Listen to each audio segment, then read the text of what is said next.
오수미는 1950년 제주도에서 태어나 제주 신성여고를 졸업하고 서울로 상경하여 1969년 연극배우로 무대에 서기 시작합니다.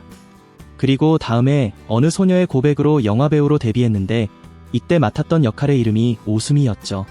오수미는 이국적인 외모와 우수의 젖은 눈동자로 큰 인기를 끌면서 순식간에 톱스타 반열에 올라섭니다.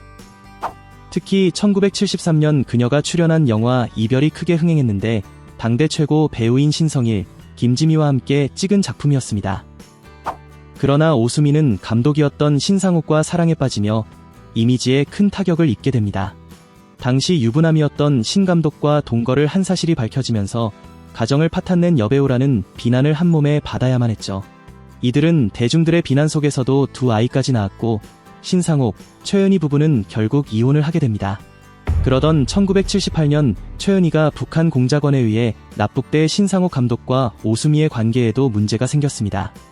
최은희를 찾아 홍콩으로 떠난 신상욱 감독도 북한으로 납북당하고 말았습니다. 이후 신상욱 감독과 최은희는 다시 북한에서 부부의 연을 맺었습니다. 그리고 오수미는 김중만 사진작가와 교제를 시작합니다. 김중만 작가는 프랑스에서 활동 후 호텔에서 오수미를 보고 첫눈에 반했습니다. 한국에도 이렇게 아름다운 사람이 있구나.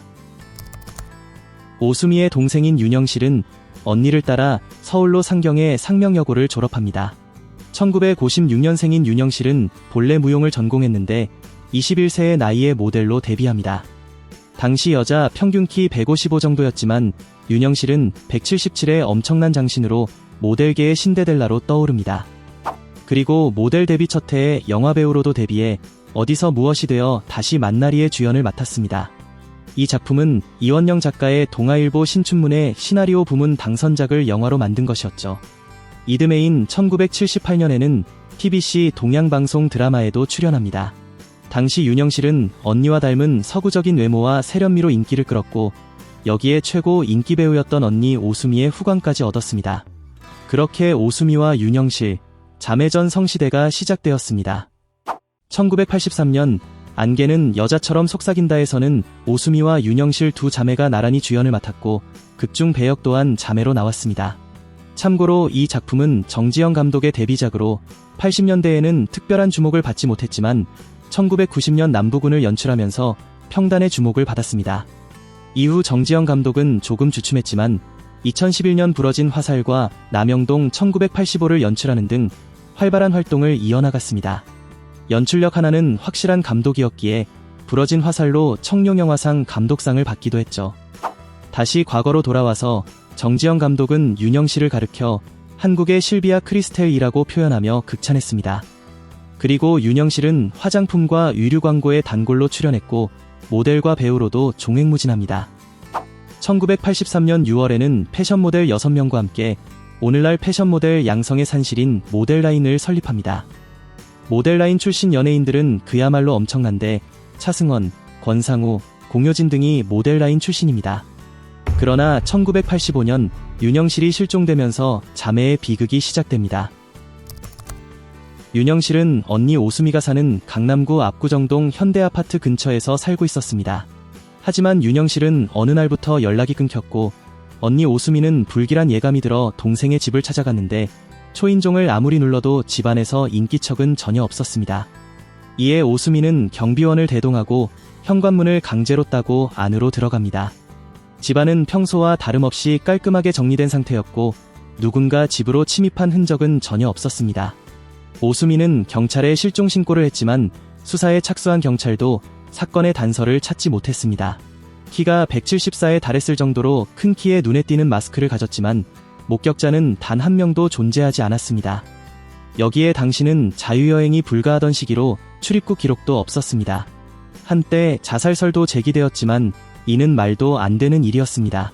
당시 윤영실은 모델과 배우 등을 넘나들며 바쁜 나날을 보내고 있었고 동료 모델과 회사까지 설립해 후배 양성에 열정을 쏟던 상황이었습니다. 이처럼 한참 잘 나가던 윤영실이 아무런 연락도 없이 스스로 잠적했을 리 없었습니다. 윤영실은 지금까지 연예계 최대의 미스터리로 꼽히고 있는데 권력 희생양설이라는 음모론도 끊이지 않았습니다. 당시 소문에 의하면 전두환 대통령의 동생 전경환이 윤영실을 초대했으나 윤영실은 계속 거절했다고 합니다. 이후 압박이 계속 들어와 결국 초대에 응했고 이후 윤영실이 사라졌다는 것이었죠. 더욱 이상한 점은 당시 기자들의 증언에 따르면 제대로 된 수사 브리핑조차 없었고 유명 배우의 실종 사건임에도 불구하고 언론은 사건 발생 7개월이나 지나서 보도했다는 것입니다. 그래서 누군가는 이 사건을 축소, 은폐하려고 했다는 음모론을 제기하고 있죠. 그리고 이처럼 동생이 실종되면서 언니 오수미의 삶도 내리막길을 걷기 시작합니다. 윤영실 실종 2달 전 언니 오수미에게도 큰일이 있었습니다. 과거 사실혼 관계인 신상호 감독이 북한에 납치됐다가 오스트리아 빈에서 탈출하는 데 성공했습니다. 이 때문에 윤영실 실종 사건에 대해 북한이 개입된 게 아닌가 하는 또 하나의 음모론도 있습니다. 북한이 신상옥 최은희를 다시 납치하기 위해 오수미를 이용하려 했다가 여의치 않아 윤영실을 납치했다는 것이었죠. 또 한 가지 의문으로는 오수미의 남편 김중만 작가가 윤영실 배우 실종 2달 뒤 갑자기 외국으로 추방당하는 일이 있었습니다. 사진작가 김중만은 훗날 무릎팍도사에 출연하여 오수미와의 기막힌 인연을 털어놓았습니다. 오수미와 함께 신상옥 감독의 자녀를 맡아 기르고 있었는데 강제 납북됐던 최은희와 신상옥 감독이 86년 탈북해서 돌아왔다. 이후 안기부에서 찾아와 나를 미국으로 추방시켰고 결국 오수미는 자녀들을 신 감독에게 돌려보낸 뒤 그 해에 나와 결별했다. 내가 추방된 이유에 대해서는 아직까지 모른다. 오수미는 연달아 안 좋은 일들이 겹치면서 큰 충격을 받았습니다. 결국 1987년 영화 토요일은 밤이 없다를 끝으로 17년 동안 몸 담았던 연예계에서 은퇴를 선언합니다. 이후 오수미는 자신의 고향이 제주도로 내려가 홀로 생활했는데 그녀의 부르는 여기서 끝나지 않았습니다. 1992년 6월 하와이로 여행을 갔다가 변을 당했습니다. 승합차로 도로를 달리다 브레이크가 파열되면서 차가 낭떠러지로 굴렀고 그 자리에서 세상을 떠나고 말았습니다. 그렇게 그녀의 나이 42세에 의심스러운 죽음을 맞았습니다. 그리고 35년이 지나 윤영실을 홍콩에서 목격했다는 증언이 있었습니다. 신발 매장에 어떤 기부인이 들어오는데 윤영실과 똑같이 생겼다. 윤영실이 아니니라고 크게 말했는데 그 사람은 신발을 보면서 미소 짓고 있었다. 그러나 윤영실 실종 사건의 진실은 여전히 알 수 없고 현재까지도 오수미, 윤영실은 연예계에서 자매의 비극으로 종종 회자되고 있습니다.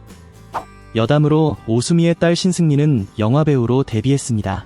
신승리는 동국대 연극영화학과를 졸업한 후 오수미와 8년간 결혼 생활을 했던 사진작가 김중만에게 카메라를 배웠습니다. 이후 연극배우로 활동하며 영화에도 출연해왔습니다. 영화 너는 내 운명에서는 보건소 직원 역을, 괴물에서는 미군 도날드 하사의 애인 역 등을 맡았습니다. 이후 신승리가 결혼할 때에는 김중만 작가가 신승리의 손을 잡고 결혼식에 입장했습니다. 여기에 신승리의 오빠 신상균 씨의 결혼식에도 아버지 자격으로 참석했습니다. 이처럼 김중만 작가는 전처의 자녀들에게 물심양면으로 아버지 노릇을 해왔습니다. 딸의 손을 잡고 식장에 들어가는데 정말 떨렸어요. 수미 씨가 이 자리에 있었다면 얼마나 좋았을까 하는 마음이 들었죠. 승리나 상균이는 다른 아이들에 비해 힘든 성장기를 거쳤는데 잘 커져서 참 고마워요. 오늘은 그야말로 파란의 삶을 살았던 윤영실, 오수미 이야기였습니다. 끝까지 시청해주셔서 감사합니다. 재밌게 보셨다면 좋아요와 구독 부탁드립니다.